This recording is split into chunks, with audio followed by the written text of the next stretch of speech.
بسم اللہ الرحمن الرحیم۔ حضرت عمر فاروق کی عدالت کا ایک ایمان افروز واقعہ۔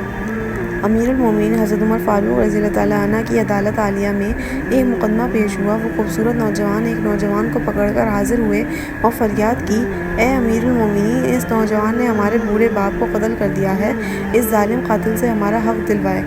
آپ رضی اللہ تعالیٰ عنہ نے اس کا دعویٰ سننے کے بعد ملزم کی طرف دیکھا اور دریافت فرمایا کہ تو اپنی صفائی میں کیا کہتا ہے؟ تو اس ملزم نے عرض کی، ہاں امیر المومنین، یہ جرم واقعی مجھ سے صادر ہوا ہے، میں نے زور سے ایک پتھر اسے مارا تھا جس سے وہ ہلاک ہو گیا تھا۔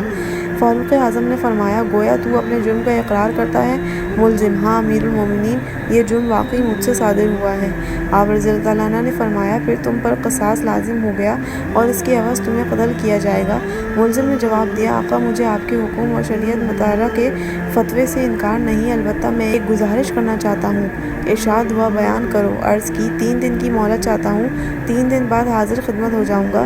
عظیم قائد نے کچھ دیر سر جھکا کر سوچا، غور کرنے کے بعد سر اوپر اٹھایا اور فرمایا، اچھا کون ضامن ہوگا تمہارا کہ تم واقعی وعدہ کو ایفا کرنے کے لیے تیسرے دن عدالت عالیہ میں حاضر ہو کر خون کا بدلہ خون سے دو گے؟ عمر فاروق رضی اللہ تعالیٰ عنہ کے اس ارشاد پر اس نوجوان نے پر امید نظروں سے حاضرین مجلس کا جائزہ لینے کے بعد حضرت ابو ذر غفاری رضی اللہ تعالیٰ عنہ کے پر نور چہرے پر نگاہیں گاڑتے ہوئے اشارہ کر کے کہا، یہ میری ضمانت دیں گے۔ خلیفہ الرسول جناب عمر رضی اللہ تعالیٰ عنہ نے حضرت ابو ذر غفاری رضی اللہ تعالیٰ عنہ سے دریافت فرمایا کہ آپ اس کے ضامن بننے کے لیے تیار ہیں؟ تو حضرت ابو ذر غفاری رضی اللہ تعالیٰ عنہ نے کہا، بے شک میں ضمانت دیتا ہوں کہ یہ نوجوان 3 دن بعد تکمیل قصاص کے لیے عدالت میں حاضر ہو جائے گا۔ چنانچہ جلیل القدر صحابی رسول حضرت ابو ذر غفاری رضی اللہ تعالیٰ عنہ کی ضمانت کے بعد ملزم کو چھوڑ دیا گیا۔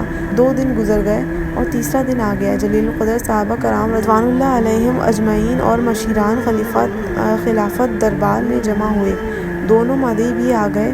جب ابو ذر غفاری رضی اللہ تعالیٰ عنہ بھی وہاں تشریف لے آئے اور ملزم کا بے قراری سے انتظار ہونے لگا، جوں جوں وقت گزرتا جا رہا تھا، صحابہ کرام رضوان اللہ علیہم اجمعین کا اضطراب بڑھتا جا رہا تھا، کیونکہ ملزم ابھی تک نہیں پہنچا تھا اور وقت قریب آتا جا رہا تھا، اور صحابہ کرام رضوان اللہ علیہم اجمعین کو حضرت ابو ذر غفاری رضی اللہ تعالیٰ عنہ کی نسبت پریشانی ہونے لگی تھی۔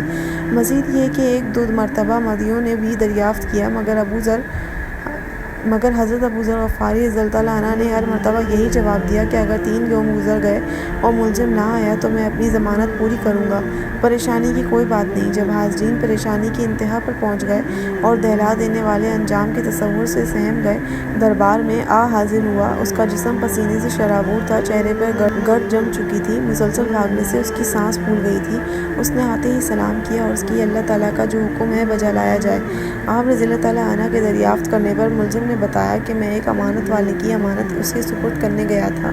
واقعہ یوں ہے کہ میرا ایک چھوٹا بھائی ہے، والد فوت ہو گیا۔ موت سے پہلے اس نے میرے پاس میرے چھوٹے بھائی کے لیے کچھ سونا رکھا تھا اور وصیت کی تھی کہ جب وہ جوان ہو جائے تو اس کے سپرد کر دینا۔ میں وہ سونا ایک جگہ رکھ آیا تھا جس کا مجھے ہی علم تھا، اس لیے میں وہ سونا اس کے سپرد کرنے گیا تھا۔ الحمدللہ میں نے امانت اس کے سپرد کر دی جس کی وہ تھی۔ امیر المومنین حضرت عمر رضی اللہ تعالیٰ عنہ نے ابو ذر غفاری رضی اللہ تعالیٰ عنہ سے پوچھا کہ آپ نے ضمانت کیوں دی تھی؟ کیا یہ آپ کا واقف تھا؟ انہوں نے کہا کہ میرا اس سے کوئی تعلق نہ تھا، صرف یہ بات تھی کہ جب اس نے پر امید نگاہوں سے میری طرف دیکھا تو مجھے خیال آیا کہ اگر بھرے مجمع میں بھی میں اس کی ضمانت نہ دوں تو کل قیامت کے دن رب العزت کے سامنے شرمندہ ہونا پڑے گا کہ اتنے آدمیوں میں سے کوئی بھی اس کا ضامن نہ بن سکا، اس لیے میں نے اس کی ضمانت دی۔ حالانکہ میں اسے بالکل نہ جانتا تھا، نہ مجھے یہ معلوم ہے کہ یہ کہاں رہتا ہے، بس اس کی ظاہری شرافت نے مجھے یقین دلایا تھا کہ یہ وعدے کا پکا ہے اور میں نے ضمانت دے دی۔ یہ بات سن کر حاضرین محفل اشک آلود ہو گئے۔ مدعیوں نے التجا کی کہ اے امیر المومنین، ہم نے اپنے باپ کا خون معاف کر دیا۔